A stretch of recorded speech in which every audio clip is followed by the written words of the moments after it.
Today we have an opportunity in front of us to move the needle on a major policy that will help save the lives of our first responders who are in crisis. We know that first responders are in crisis because the data doesn't lie. First responders are more likely to die by suicide than they are in the line of duty, both here in Pennsylvania and nationally. 30% of first responders are struggling with mental health issues. They're exposed to on average of 9 traumatic events a year for careers that could be as long as 25, 30, 35 years. An average American may see 3 traumatic events in their lifetime. 22% of fire service members will meet criteria for PTSI at some point in their career. And if you have PTSI, you're 6% more likely to die by suicide. I have been working on this legislation since I first arrived in Harrisburg. And many of you know that for me, this is very personal. My dad was a firefighter in Philadelphia. I have stood here in front of you and talked about him more than once. His name was Joseph O'Mara. He was a firefighter in Philadelphia for 25 years. He was a United States Marine. And he died by suicide in 2003, an event that fundamentally shaped me as a person. When I got to Harrisburg and I realized that former Chairman Brar was working on this bill, it gave me an opportunity to find meaning for my life in a way that I never thought possible. Because I want to pass this because I know we can help other first responders.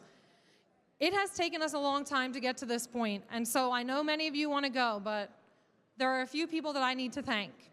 First and foremost, I want to thank Senator Bartolotta, who has been a champion on this issue in the Senate and has worked to make sure this has been bipartisan and bicameral for the last 4 years.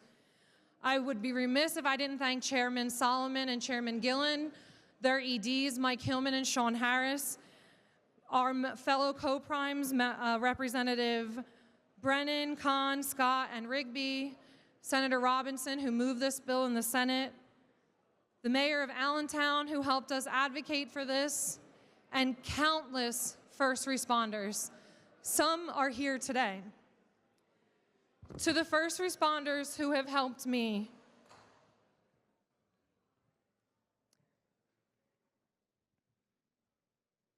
thank you, Madam Speaker. To the first responders who have helped me push this legislation, who have rallied with me, vented to me, vented with me, shared your personal stories, shared the stories about other first responders that you have lost. Thank you for all that you have done. Your dedication to this Commonwealth and to your profession is something that speaks volumes about you and all of you. And I don't know if you realize this, but you have helped me heal as a person in ways that I never thought possible. And I want to thank you. I stand in front of you today as your colleague, to some of you as your friend, but most importantly, I stand in front of you today as a daughter who lost her hero because we didn't care for our first responders.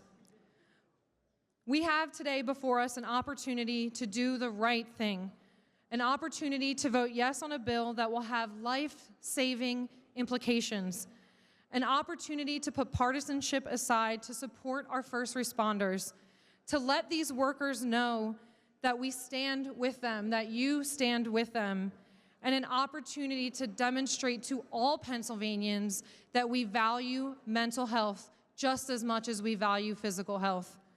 I ask you today to please vote yes on Senate Bill 365. Thank you, Madam Speaker.